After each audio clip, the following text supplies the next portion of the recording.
अल्लाहु अकबर अल्लाहु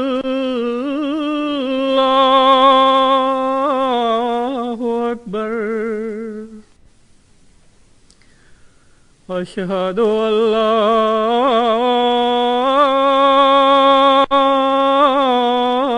इलाहा इल्लल्लाह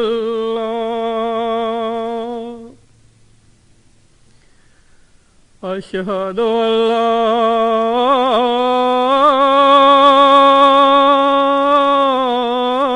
इलाहा इल्लल्लाह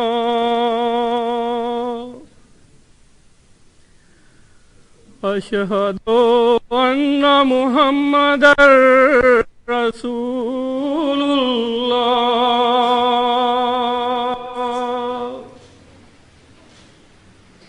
अशहदु अन्ना मुहम्मदर रसूलुल्लाह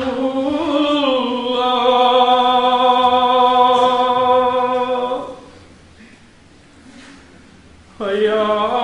अस्सलामुअलैकुम रहमतुल्लाह।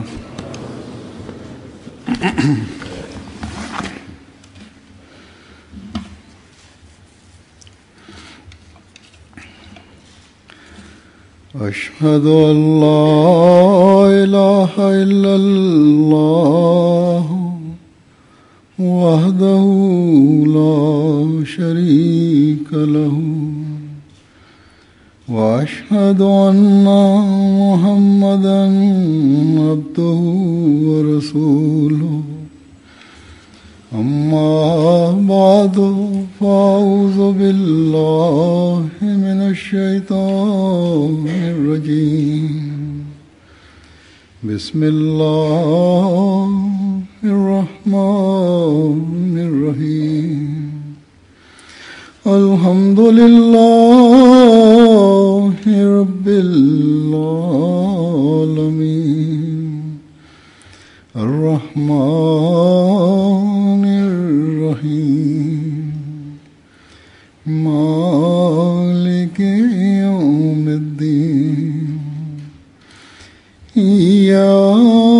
इय्याका नअबुदु व इय्याका नस्तईन इहदिना सिरातल मुस्तकीम सिरातल लज़ीना अनअमता अलैहिम गैरिल मग़दूबि अलैहिम वलद्दाल्लीन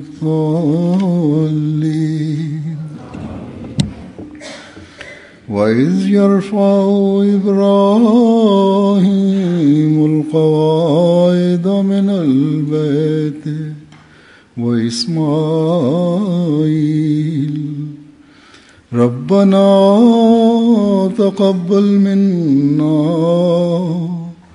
इन्नका अंतस समीउल अलीम रब्बना वजअलना मुस्लिमैन लका ومن ذرياتنا أمة مسلمة لك وأرنا مناسكنا وتب علينا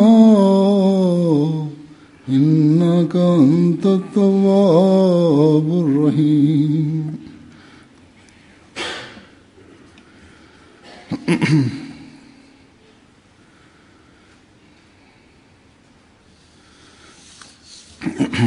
इन आयात का तर्जुमा है, और जब इब्राहीम उस ख़ास घर की बुनियादों को उस्तवार कर रहा था और इस्माइल भी ये दुआ करते हुए, Uzur kaže prevod ovih ajeta glasi ovako: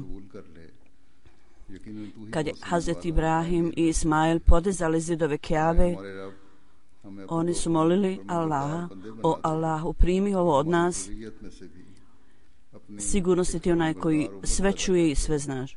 O naš Allahu, učini nas obojicu pokornim tebi i učini naše potomke pokornim tebi i stvori takve ljude koji će biti pokorni tebi i pouči nas načinima obožavanja i pokornosti tebi.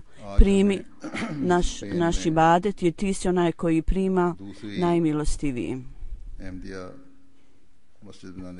Uzur kaže: alhamdulillah, sva hvala pripada Allahu. Mi smo danas bili u stanju,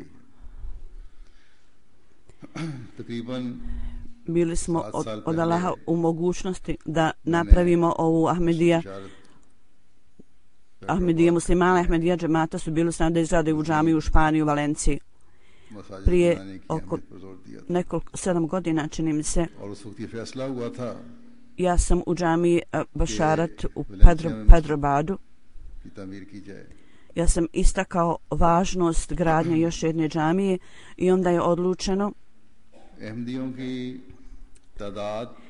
da izgradimo džamiju u Valenciji.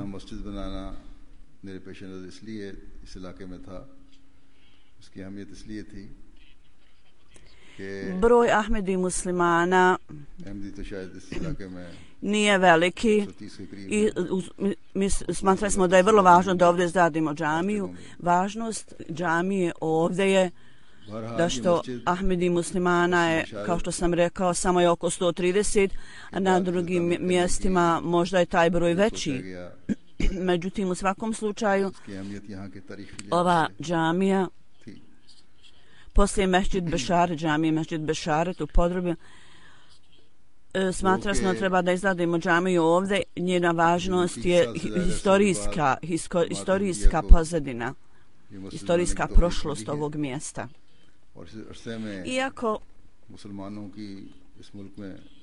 više od 30 godina unazad džemat Ahmedija je bio u stanju da izgradi ovu džamiju, međutim u toku ovog perioda dolazak muslimana u ovu zemlju se povećao i oni su izgradili nekoliko džamija. U svakom slučaju Mesdžid Bešaret, zbog naše džamije tamo, bio je otvoren za nas put na neki način. I poslije 700 godina mi su bili u stanju da izgradimo prvu džamiju koja je bila data Ahmedija džematu, koja je izgradena u Pedrobadu, ta Bešaret moska. Prije objašnjavanja važnosti ovoj oblasti, Huzur kaže: ja želim da kažem da je broj muslimana ovdje skoro 1 milion u Španiji. I smatra se da taj broj raste i da će do 2030. godine taj broj biti 80% uvećanje i možda i bude 2 miliona dotle.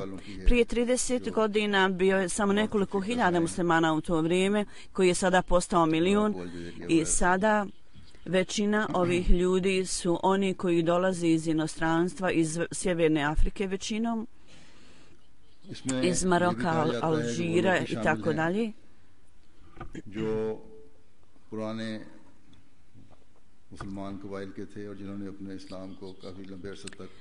Također kažu da je ovaj broj, da su ovi ljudi uključeni koji su pripadali raznim muslimanskim plemenima i dugo vremena oni su sačuvali svoju vjeru islam. Oni su bili preobraćeni u kršćanstvo silom, da postanu kršćani silom prije nešto oko 700 godina. Od njih 1000 ljudi su se vratili islamu. I od ovih plemena i klanova koji su bili preobraženi silom u kršćanstvo ili njihovi potomci su bili primorani da prihvati kršćanstvo. Tako da u Španiji, iako vidimo znakove islama ponovo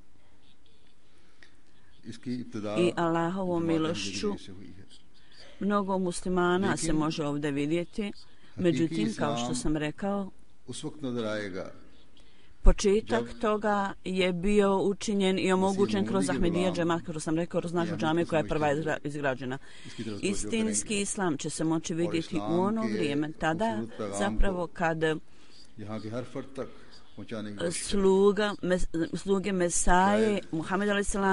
uzmu u obzir svoju važnost i posvete pažnju tome. I prelija pa poruka islama bude prenesena svakoj osobi ovdje. Možda slušajući ovaj govor, ovaj tvrdnje, neki su ljudi imaju možda pesimističke izdeje, možda misle da je Ahmedi muslimana jako malo i kako je moguće da mi možemo prenijeti ovu poruku svakoj osobi. Međutim, ako imate riješenost i odlučnost i učinite napore na odlučan način, onda ovo su ljudi koji prenose efektivnu poruku i na pozitivan način. Za ovu svrhu, uprkos što je napravljeno planiranje, međutim nisu učinjeni napori i svrha koju smo mogli postići nismo postigli. Planiranje koji je centar dao, plan koji sam ja dao ili koji je dao Kalifat Mesih četvrti prije mene, niste postupali po tom planiranju. Mesdžid Bešara džamija je smještena na mjestu gdje ljudi koji idu u Kordobu i iza toga džamija se vrlo jasno i vidljivo može vidjeti. Ona je smještena uz motorve, uz autoput i ljudi su mislili da je to da će ovo biti u predstavljanju islama svima i neki džemati su obavili dobar posao predstavljati islama mnogim ljudima. Iako je bio mali broj na izvanredan način, oni su obavili predstavljanje islama ljudima kroz liflete i veliki broj ljudi bi upoznat sa džematom, bio je džemat predstavljen. Džamija u Pedrobatu, nema sum Pedrobatu, nije sumnje i nekim izveštajima je rečeno da su mnogi ljudi dolazili da vide, neke grupe su dolazili da vide džamiju. Međutim, ako mi nemamo, ako nismo uradili posao sa odlučnošću i rješenošću, da smo uradili taj posao sa odlučnošću, ovaj broj bi mogao biti mnogo veći. Ako su drugi muslimani koji nemaju taj organizovan sistem, ako su oni mogli preobraziti potomke ljudi koji su silom prevedeni u kršćanstvo, ako su oni mogli preobratiti 20.000 ljudi natrag u islam, onda iz naših napora prenošenja poruke koja je istinski islam, stvarni islam, zašto takvi ljudi u velikom broju nisu došli ovdje u Ahmedija džemat u istinski islam? Mi smo otvorili puteve i načine za stvarnu poruku islama ovim zemljama, da im prenesemo tu poruku, međutim taj put, vrata koja su bila otvorena nisu bila u potpunosti iskorištena i drugi ljudi su to iskoristili. Oni su imali korist od toga. Još uvijek ima vremena. Ahmedi muslimani koji žive u Španiji i vršioci dužnosti na svakom nivou, svaka pomoćna organizacija treba da shvatite svoju važnost i treba da postavite svoje ciljeve i nastojite da to postignete, da ostvarite. Prelijepi islam koji mi predstavljamo, on zaista privlači naše učenje istinskog islama, zaista privlači ljudi ovih dana u ovo vrijeme. Ova stara plemena koji su bili prisiljeni u kršćanstvu, da primi kršćanstvo, mi treba da im kažemo da je ovo vrijeme da naknade ili uzvrate tu prisilu učenjenu na svojim predsima, ali ne na okrutan način. Učenje islama je la ikrahe fi din, nema prisile u stvarima vjere. I kakva god je sila prema vama upotrebljena i ljudi koji su to počinili, možda je to bilo njihovo učenje, njihova religija, ali ne učenje islama. Niti islam kaže da postanete tlačitelji i da tlačite ljude na takav način. Allah dželešanhu kaže, neprijateljstvo nikakvog naroda ne smije vas zaustaviti da budete pravednim. Zapravo Allah dželešanhu kaže u prijevodu uvijek budite pravedni i to je najbliže bogobojaznosti. Imajte strah od Allaha.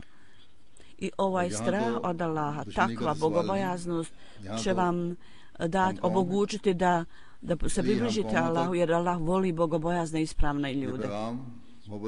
Ovdje nema pitanja ni o kakvom neprijateljstvu. Zapravo, oni su ljudi istog naroda. Zbog toga mi treba da prenesemo poruku islama ovim ljudima. Mi treba da im kažemo da prethodno prvo treba da saznate o ovom učenju islama sami za sebe i onda uzvrate na tako prelijep način da pridobijete sva srca ovdje ljudi. I ova srca iz kojih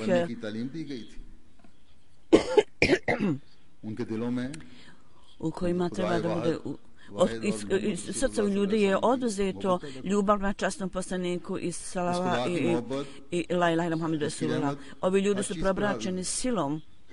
Mi treba da usadimo ljubav prema jednom Bogu, prema časnom poslaniku u njihovim srcima i ljubav prema onom Allahu čija milost obuhvata sve. I ljubav prema takvom poslaniku koji je milost za cijelo čovječanstvo. Ovo je odgovornost i dužnost dok propovedemo na općenit način da prenosim poruku islama. U isto vrijeme treba također da nađemo ova plemena i onda treba da usadimo ljubav njihove originalne izvorne religije da u srca i da onda oni budu propovedači islama. Kao što sam rekao, historijska pozadina, prošlost Valencije, ja sam dao prijedlog da se ovdje izradi džamija zbog toga, jer kad su u Španiji, kad su vladali tlačitelji kraljevi, kad su nastavili da silom preobrate muslimane u kršćanstvo, Valencija je bila oblast gdje uprkos lošeg tretmana pokazanog prema muslimanima, oni su ipak zadržali i dalje govorili arapskim jezikom i držali se muslimanskih običaja i muslimani su slijedili svoje prakse obožavanja kako god da je bilo u islamskom učenju. Oni su to održali, dok u drugim oblastima muslimani su živjeli u formi grupa,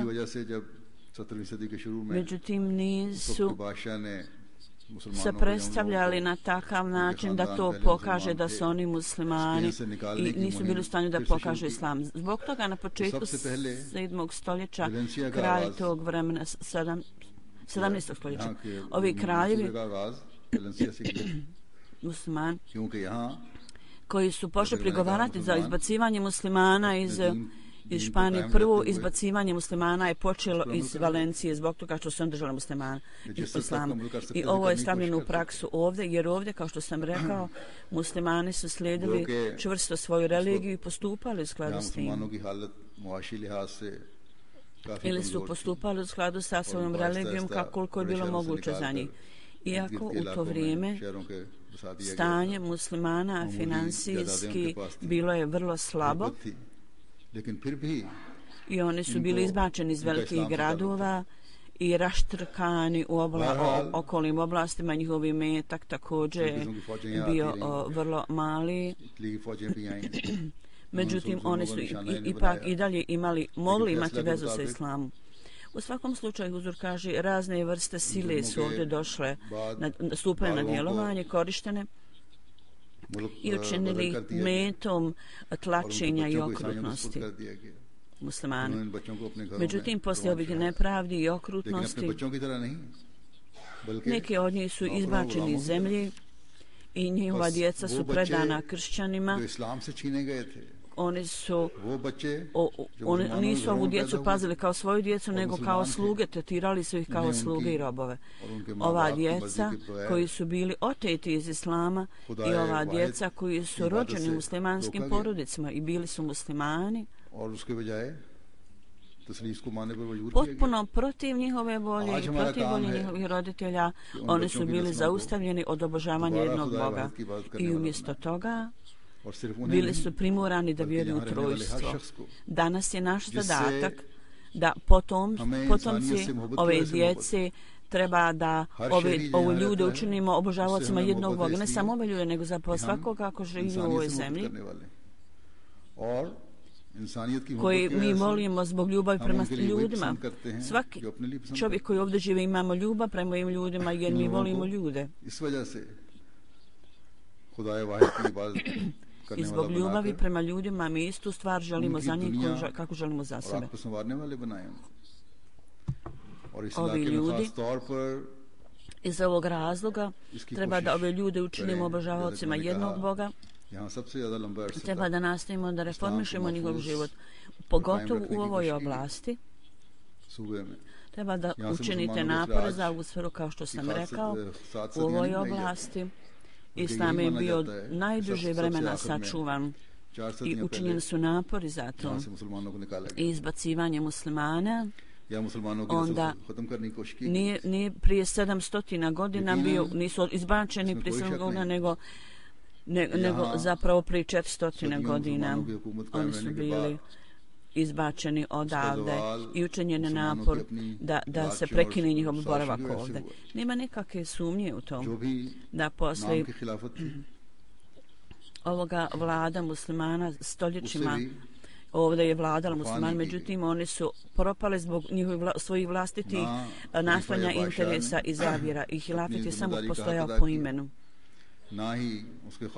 Ljudi nisu bili odani halifatu. Niti halifa, niti kralj ovdje nisu obavili kako treba svoje dužnosti, niti njihovi pomagači, niti ljudi oko njih nisu obavili svoje dužnosti i svako je nastojao da ima svoj vlastiti utjecaj i neku korist.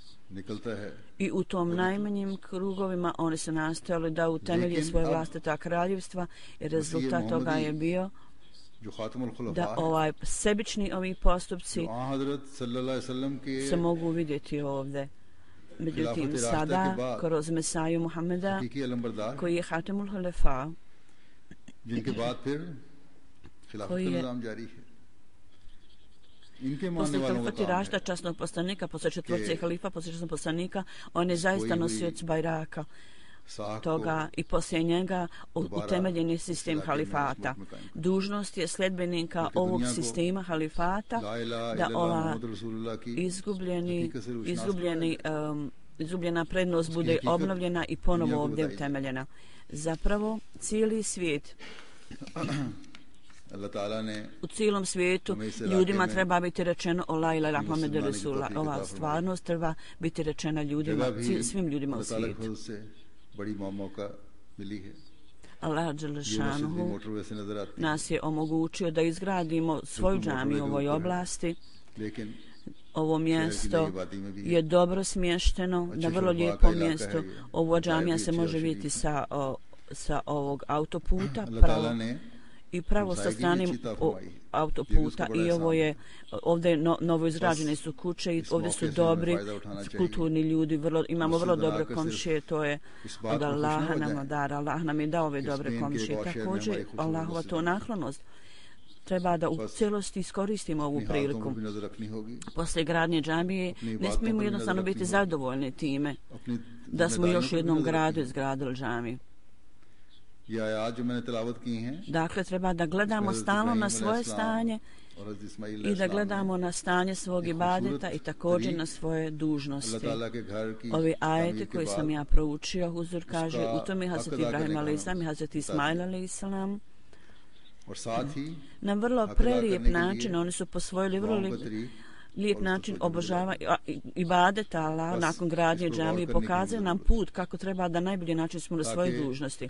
I za upravo ovu svrhu način ibadeta, skrenuta je pažnja na način ibadeta i treba da se zamislimo nad ovim. To je potreba, tako da generacija za generacijom postanemo, imamo takve potomke koji će u cijelosti ispuniti svoju dužnost prema ovoj obavezi. Allah dželešanu kaže da kad su oni podizali zidove Hana Kabe, u to vrijeme oni su molili Allaha, Rabbana taqabbal minna innaka antal samiul alim.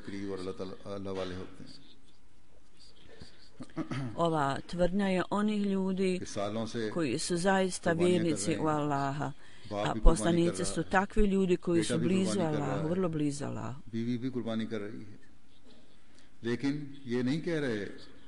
Oni su činili žrtve mnogo godina, otac se žrtvovao, sin se žrtvovao, žena se žrtvovala. Međutim, oni ne spominju i ne kažu mi smo se žrtvovali tako dugo vremena, sada mi pravimo tvoju kuću radi tebe, da tako se obraćaju Bogu, mi to radimo po tvojim naredbama, zato je naše pravo da primiš našu svaku žrtvu koju smo učinili i da to primiš. I dadne nam udoban i lahak život. To nije ispravan put. U džemata Ahmedija nema takve prakse i takve tradicije. Međutim, tradicija drugih muslimana i njihova je praksa da učine neku malu žrtvu i poslije te žrtve uvijek nastoje da to javno objave i da to što glasnije objave. Veliko je iznenađenje. Ako učine veliku zapravo žrtvu, oni se ponose time. Međutim, prelijepi primjer koji je Allah dželešanu pred nama predstavio i pokazao kroz ove poslanike Hazreti Ibrahima, Hazreti Ismaila je ovaj da je sin bio spreman da bude žrtvovan radi Allaha i otac je bio spreman da žrtvuje sina radi Allaha i to je bilo učinjeno u vrijeme kad sin je bio prilično posve mlad zapravo. On je bio rođen kad je njegov otac bio jako star i kad se standard žrtvovanja porastao, povećao, dug period vremena on je ostavio ženu i sina da se žrtvuju u napuštenoj, potpuno pustoj oblasti. Zatim su žrtvovali glađu, žeđu i oni su mogli umrijeti, Hazret Ibrahimova žena i dijete. Allah dželešanu je primio žrtvovanje žene i sina njegovog i za njih je obezbijedio opskrbu. Allah je obezbijedio opskrbu i sredstva za njihovu hranu i održavanje. Onda je započela gradnja Hana Kabe. I samo je bilo 2 graditelja za gradnju zidova, podizanje zidova Hana Kabe. Oni su dali obećanje da će gradnjom ovog mjesta, ove džamije, Allahove Božje kuće, rekli su za nas nema puta i način da se vratimo. Sada naša svrha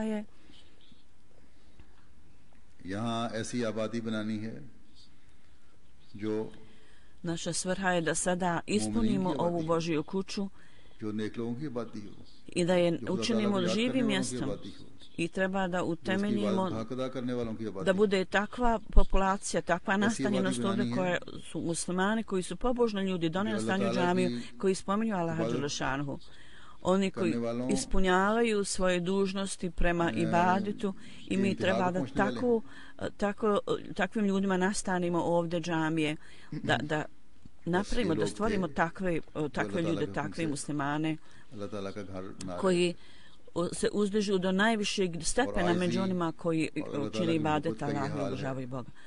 Ovo su ljudi koji pod Allahovom naredbom su pravili Allahovu kuću, dizali zidove Allahove kuće i skromnost i umjerenost i ljubav prema Allahu su bili takvi da su oni molili Allaha: o Allahu, primi ovaj napor i ovu žrtvu. Allahu, primi ovo od nas i kroz posebnu milost pokaži nam svoju milost i primi to od nas. I ovo prihvatanje da nas učini da budem bliže tebi. I ovo je pouka žrtvovanje. I onda se oni mole Allaha sa pokornošću i poniznošću. I učili su dovu da Allah to primi od njih. I ovo je princip koji uvijek trebamo imati na umu.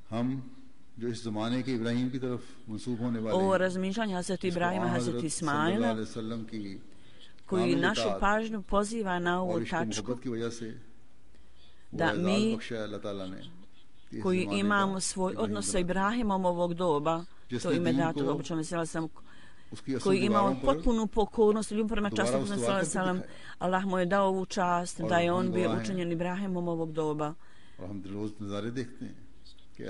koji utemeljuje vjeru na stvarnim temeljima, na stvarnim zidovima, i mi smo svjedoci činjenici i svakog dana vidimo primjere toga da on čvrsto utemeljuje ovu zgradu na takav način da ako neko postupa u skladu s tim, onda je cijeli život njegov potpuno reformisan i ljepota Islama bude predstavljena na takav prelijep način, sa takvom slavom i čašću i ugledom, da nemuslimani su počeli da govore: ako je ovo Islam koji vi predstavljate, onda mi povlačimo svoju riječ koju smo izrekli protiv Islama. Prema tome danas radi ovog Ibrahima, ovog doba, cilj gradnje Hana Kabe je bio ispunjen i prelijepo svjetlo Islama također je bilo pokazano ljudima svijeta. I s njim da ispunimo upravo ove ciljeve u svijetu, svaka džamija koju gradimo, svaka džamija je svjedok činjenici i treba da bude tako. I ovo je zapravo ova džamija čije ime Baitur Rahman. Ova džamija također pokazuje da ovo treba da bude sredstvo postizanja ovog cilja. Ova džamija, dok sa skromnošću i poniznošću daje nam zapravo poruku da se tako obraćimo Bogu i svrhu za koju je džamija izgledana, sreće našu pažnju, poziva našu pažnju na ovu tačku da treba da ispunimo svoje obećanje i svoj zavjet i da ispunimo svoje dužnosti i obaveze. Ako ispunimo svoje dužnosti i svoje zavjete, samo onda ćemo biti u stanju da postignemo svoje ciljeve. Mi najavljujemo i objavljujemo o Mesaja Muhammedov, o najveći zaljubljeniče časnog poslanika sallallahu alejhi ve sellem, o obećanju koje smo mi dali na tvojoj ruci, da vjerujemo u Islam i da ćemo širiti Božju jedinstvenost, tako da kroz gradnju ove džamije pažnja ljudi prema Islamu bude stvorena. Mi ćemo ispuniti dužnost za taj cilj i upotrebit ćemo sve svoje moći i sposobnosti i mogućnost za ovu svrhu i prenijet ćemo ljudima u poruku i nastavno svi cijele ove zemlje dovedemo pod zastavu časnog poslanika. O naš Allahu koji čuješ i koji sve znaš, primi naše dove i osposobi nas da ispunimo svoje dužnosti. Ova džamija koja je izgrađena na istom patentu, na istom modelu kao tvoja kuća, učini da to bude sredstvo o ispunjavanju ovog cilja koji je bio cilj nakon gradnje tvoje kuće. Ti sve znaš, ti imaš svo znanje, ti znaš naše slabosti i slušajući naše dove, ti, o Allahu, zanemari naše propuste i slabosti i učini da budemo oni ljudi koji ispunjavaju svrhu gradnje džamije. Ljepota džamije i veličina džamije, ove stvari će biti korisne za nas samo onda kad budemo ispunjavali u cijelosti svoje dužnosti i obaveze. I s ciljem da ispunimo ove obaveze, dok budemo nastanjivali džamije što je neophodno, treba također da činimo ibadet u ovoj džamiji i u isto vrijeme također treba da ispunjavamo svoje dužnosti prema ljudima. Sa ljubavlju i naklonošću treba da to promovišemo i širimo. tako da istinsko učenje Islama, istinski primjer toga budu kroz nas pokazani. Tako da pažnja ljudi se okrene prema nama.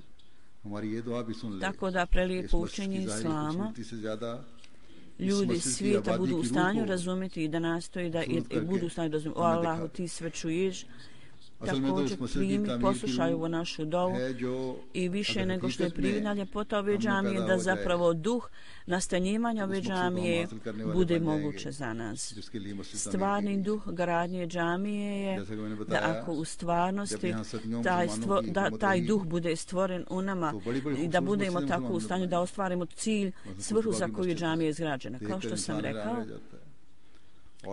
kad za stotine godina kad su muslimani bili na vlasti, muslimani su izgradili vrlo prelijepe džamije, na primjer džamija u Kordobi je jednostavno čovjek zapanjen kad vidimo tu džamiju, i bile su džamije na jako mnogo mjesta gdje god su bili ti džamije u raznim mjestima izgrađene su bile. Međutim, kad istinski duh islamskog učenja nestao iz srca ljudi ili ljudi su kad su ljudi bili lišeni tog duha, onda u tim džamijama gdje jedan Allah bio uzdizan, onda su ljudi počeli, taj duh je bio uništen, ljudi su počeli da obožavaju ne jednog Boga nego trojstvo. Pogledaj kako su krasne džamije ovdje poslije stotina godina, po stoljećima poslije, one uopšte nisu promijenile svoju ljepotu.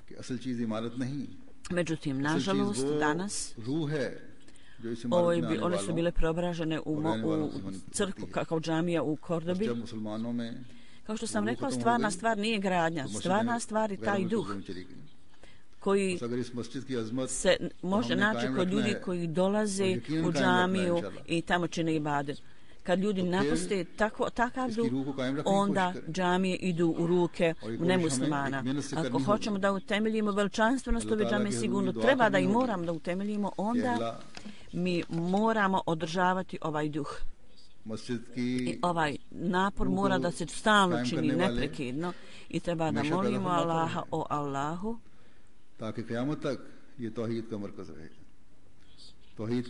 duh ove džamije, ovi ljudi koji to budu održavali, da budu stvoreni takvi ljudi cijelo vrijeme da budu rođeni, tako da ovo bude centar Allahovog jedinstva do sudnjeg dana i da u njima budu uzdane slogane Allahovog jedinstvenosti. I da Allah primi naše žrtve. Samo onda se može ostvariti ovaj cilj, ova svrha. I u drugom ajetu koji sam proučio, Huzur kaže, vidimo da ovaj plemeniti poslanik, Hazreti Ibrahim a.s. oni su svoje dove vezali, dove koji su činili u vrijeme podizanja zidova Allahove kuće. Oni nisu ograničili dove samo na sebe, nego su također u svoje dove uključili i proširili svoje dove na svoje potomke. Ovo je način učenja dova i molitvi i molbi Allahu. Ljudi koji hoće da će napredak, ovo je način njihovog obraćanja Allahu, i ovi ljudi će stalno biti uspješni. Ovakvi ljudi koji ovako moli Allah. I ovo ovako razmišljanje treba da imamo. Ako bude prisutno ovako razmišljanje, onda ako Bog da, inšallah, s Božjom voljom, mi ćemo, ako Bog da, imati uspjeh za uspjehom. I onda ova dova da naši potomci također budu utemeljeni na dobroti, onda cilj i svrha ove gradnje, ove zgrade. Huzur pita, ima li kakav doktor ovdje? Molim vas da ode, neko treba pomoć, neko je bolestan. U svakom slučaju nema nikakvog razloga za brigu. Drugi ljudi treba da sjednu i da ostave mjesto prazno, da može prići. Neka ova osoba koja je bolesna legne dole i dadnite mu neku masažu, možda cirkulacija mu je u redu.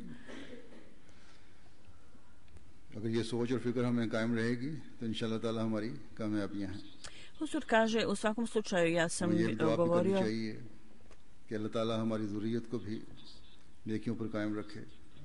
ako budemo imali ovakvo razmišljanje, ovakve misli, onda ćemo, ako Bog da, inšallah, uspjeti. I treba da molimo Allaha također da Allah Đelešanu osposobi i omogući naše potomke da budu čvrsto ukorijenjeni u dobroti i pobožnosti, tako da budemo u stanju, naše generacije budu u stanju da ostvare svrhu gradnje džamije. Kao što sam rekao, žrtva bude primljena samo u onom slučaju kad budemo ispunjavali svoje dužnosti prema Allahu i dužnosti prema drugim ljudima.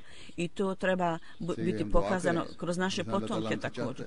Oni ljudi koji su klanjači treba da budu rođeni od naših potomaka i treba da im bude pokazan ibadet i obožavanje na isti način kao što Allah Đelešanu želi od nas i treba da molimo Allaha, trebamo ga moliti.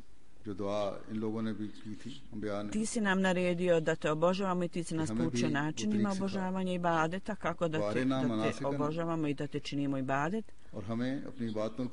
Dova koji su ovi poslanici učili, činili, ti si nas poučio načinu dove i pouči nas metodima i načinima obožavanja i žrtvovanja. I činjenica je da načini ibadeta i žrtvovanja se razumiju kroz Allahovu uputu. Allah, duh toga, treba da razumiju ljudi time da idemo u dubinu ove stvari, da se zadobimo, a potpuno shvatanje o tome bude dato od Allaha. Nema sumnje, postoji način kako da klanjamo, kako da činimo ibadet, naravno. Međutim, ovo su ljudi o kojima Allah Đelešanu kaže molitva i ibadet nekih ljudi će biti bačena u njihovo lice, to će biti sredstvo njihovog uništenja nekih ljudi. Tako traženjem Allahovog blagoslova treba da činimo takva ibadet, treba da klanjamo na takav način, ćemo se Allahu da to bude prihvaćeno u Allahovim očima. I ne samo namaz i ibadet, nego sve što radimo radi Allaha, da to postane kao postupak ibadeta. Bilo da je to u pogledu dužnosti prema Allahu i treba neophodno je za nas da razumijemo ovu stvar, bilo su to dužnosti prema njegovim stvorenjima. Dakle, treba da zapamtimo ovu stvar, da duh ibadeta, kad to razumijemo, onda ćemo biti u stanju da širimo poruku Božje jedinstvenosti. I među našim potomcima možemo usaditi isto ovo u svojim budućim generacijama. I za ovu svrhu, kao što je Hazreti Ibrahim a.s. molio Allaha, mi treba da molimo Allaha. Ogromna je potreba da molite Allaha sa velikim žarom i nemirom i bolom. Molite Allaha za svoje potomke. Ahmedi su dali obećanje da su spremni za svaku žrtvu. Ovo je duh i ta žrtvovanje treba da bude ubrizgano u naše generacije, usađeno, tako da budu rođeni takvi ljudi koji su spremni da se žrtvuju radi religije. I mi treba da zapamtimo da u skladu sa promjenom okolnosti načini i putevi žrtvovanja se mijenjaju. Ovo je također jedno značenje ove dove koju sam proučila na početku. U Španiji raniji muslimani, oni koji su ovdje ušli, koji su ovdje došli, oni su došli radi religije i obavili su džihad. Oni su došli ovdje da pomognu ljudima i oni su se raširili ovdje. Iako su oni obavili džihad sabljom, međutim žrtvovanje danas treba da bude obavljeno kroz džihad tabliha, širenja islama, kroz objavljivanje literature, finansijsko žrtvovanje, kroz radnu džamije i zahtijevaju se finansijsko žrtvovanje također. Priroda žrtvovanja u skladu su sa vremenom i situacijom se mijenjaju. Hazreti Ibrahim a.s. njegova dova, Allah pouči nas putima i načinima žrtvovanja. Znači, u skladu sa promjenom okolnosti, s ciljem da dobijemo tvoje zadovoljstvo, pouči nas načinima i putevima i potrebama žrtvovanja treba pouči nas i da to održavamo. Allah nam daje ovu uputu u principu da žrtvovanje je u skladu sa situacijom, u skladu sa zahtjevom vremena. Plemenitost i pobožnost treba da budu na takav način da to privlači Allahovo zadovoljstvo. Zato časni poslanik sallallahu alejhi ve sellem jedan put spomenuo da je najveća stvar za neke da oklanjaju tahadžud namaz, a za neke druge ljude je najveća stvar da čini džihad. Dakle, kome god nedostaje nešto, to je za njega da to postigne, što zna da treba da postigne, a nedostaje mu. To je ispravan put da činimo služenje, da služimo, da obavljamo ibadet.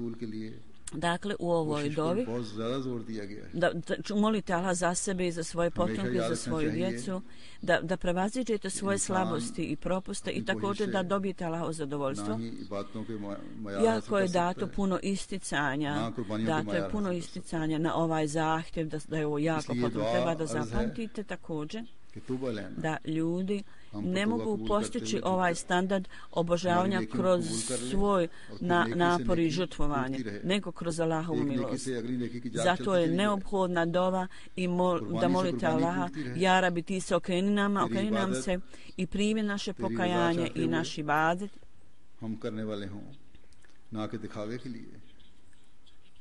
i da bude stvorena pobožnost i plemenitnost iz jedne osmedenjima u drugu i da kroz ove dove treba da molim Allah da nam pokaže naš način žrtvovanja. To treba da uvijek da budemo ponizni, a ne da ništa činimo da pokazimo. To treba da bude duh naših žrtvovanja. Bićemo vrlo sretni ako budemo takvi ljudi koji čine žrtve i činimo dove i ibadet u skladu s ovim i bit ćemo također zaštićeni od svih vrsta pretjerivanja ili prijestupa u svojim vladanju i ponašanju. I također ćemo u našim srcima biti stvoreni ljubav prema Allahu i stvorit ćemo ljubav prema Allahu u srcima drugih ljudi, samo ako mi budemo stvorili svojim srcima prvo. Da Allah dadne da odbacimo svaku arogantnost i lijenost i da tako činimo ibadet kako će Allah biti zadovoljan, kako će to primiti. I da svaki način treba da obavljamo ibadet, ali s posebnom pažnjom. ये हमारे लिए कुर्बानियां हैं जो माँ बाप का हक अदा करने वाले नहीं. Ako smo lijeni da klanjamo namazu u džematu, u skupu, treba da posebno pažnju posebno tome, onda će to biti naša žrtva. Da se trudimo da različimo ono u čemu smo slabi. Oni kojima nedostaje pažnje prema roditeljima, treba da se trude i bore da ispunjavaju svoje obaveze prema roditeljima. Ako im nedostaje pažnje prema braći, sestrama i rodbinima, treba da se nastoji da to prevaziđu, također prema komšijama. Ako ne ispunjavaju obaveze prema njima i treba da nastoji da to obavi.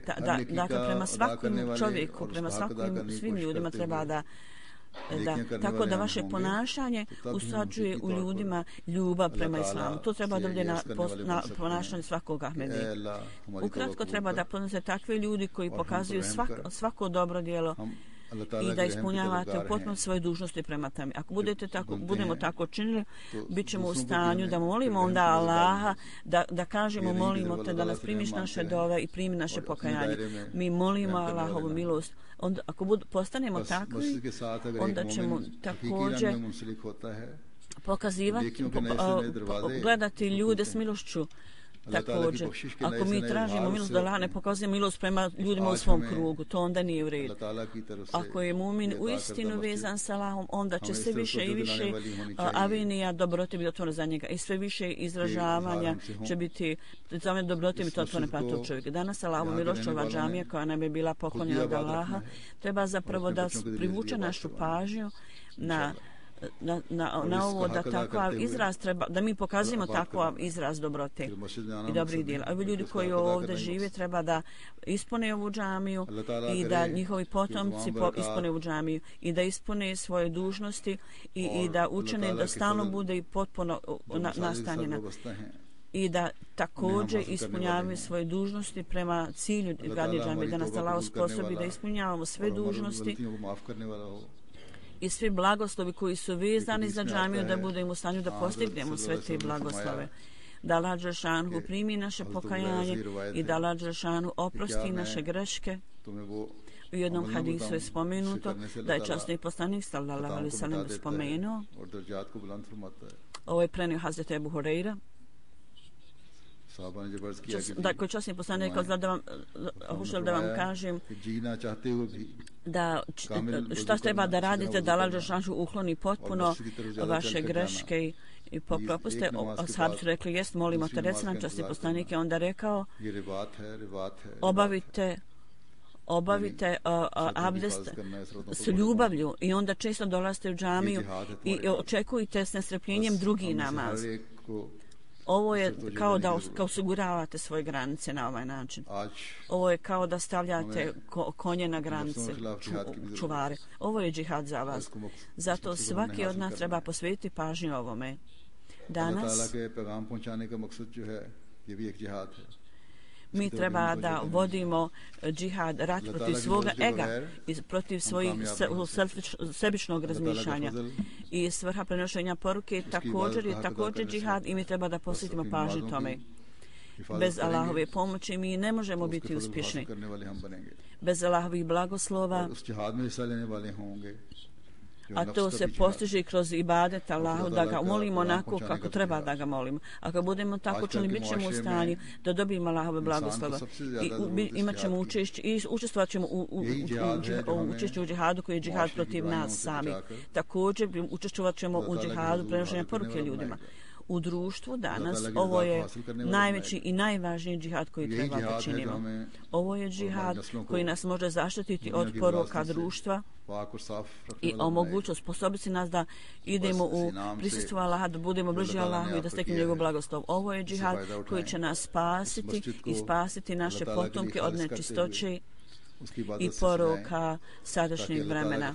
Dakle, ovaj blagoslova, blagodat Allahova koja vam je date, od potpunosti to iskoriste. Učinite to potpuno radi Allaha i ukrasite to obožavanjem i ibadetom Allaha, tako da steknete Allahove blagoslove.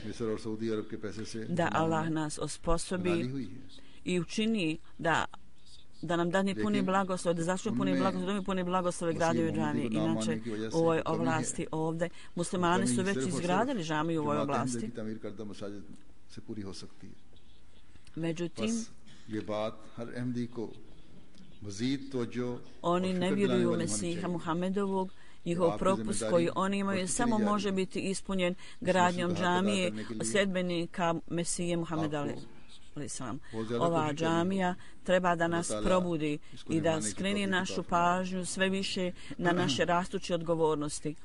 S ciljem da u potpunosti kako treba ispunimo dužnosti prema ovoj džamiji, treba da radimo naporno, da nas Allah osposobi da obavljamo takve te dužnosti i da ispunimo svoje odgovornosti dužnosti.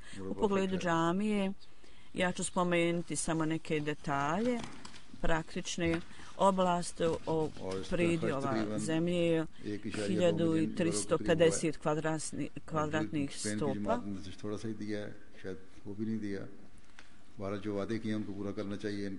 Troškovi su 1,2 miliona eura. Džemat u Španiji je dao mali dio i kako god se obećanja dala, to treba to ispunite. I kao što sam rekao, ako su finansijske slabosti, ako imate finansijske slabosti, treba da to prevaziđete. Kakve god ste dala obećanja, treba da to ispunite. Međutim, ovo samo može biti naknadženo da se uključite u polje tabliha, onda i da radite što više tablik prenošenja poruke. Ove sale su za 250 ljudi, toliko kapaciteta. Ovo je u skladu sa brojima koji su ovdje dati. Imaju velike dvije sale, još u to, 7 kancelarija, biblioteku, jednu prodavnicu knjiga, dobru kuhinju imaju i također ostavu. Cijela zgrada ima uređaj za hlađenje, muškarci i žena su odvojeni, također su omogućeno je česme i kupatila za uzimanje abdesta i ostale potrebe. Kad je bio ovdje bungalov,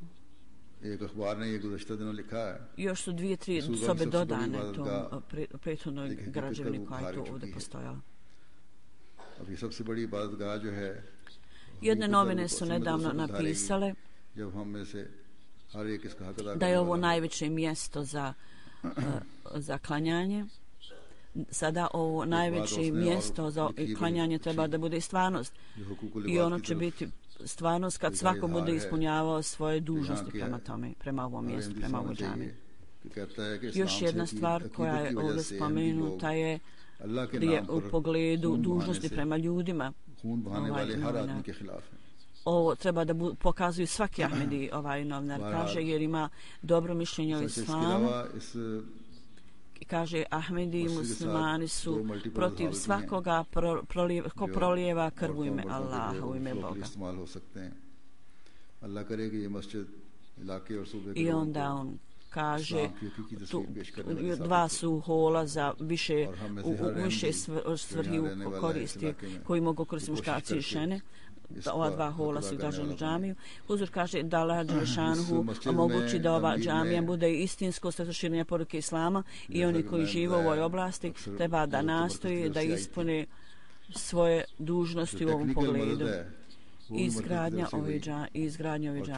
Kao što sam spomenuo, najveća pomoć je došla od centra, tehnička pomoć je također omogućena iz centra i Čodri ili Asab. Ja mislim, on je građevinski inženjer ovdje radio, on je jako mnogo posla uradio i do velikih detalja posvetio je pažnju velikim detaljima i gdje god je bio pretjerivanje troškova, on je smanjio troškove, međutim ne pod cijenu standarda i kvaliteta. On sada nije trenutno dobro i da Allah Đelešanhu ga nagradi i pomogne mu. I da mu Allah Đelešanhu dadne zdravlje i život, produži mu život da može obavljati.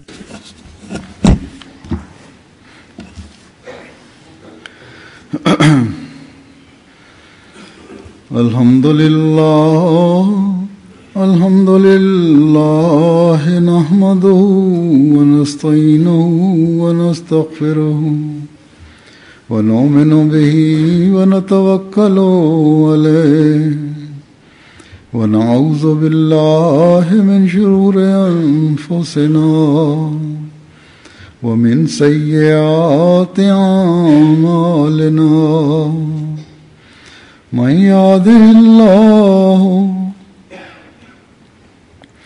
يهده الله فلا مضل له ومن يضلله فلا هادي له ونشهد أن لا إله إلا الله ونشهد أن محمدا عبده ورسوله عباد الله رحمكم الله إن الله يأمر بالعدل والإحسان وإيتاء ذي القربى وينهى عن الفحشاء والمنكر والبغي يعظكم لعلكم تذكرون اذكروا الله يذكركم وادعوه يستجب لكم ولذكر الله أكبر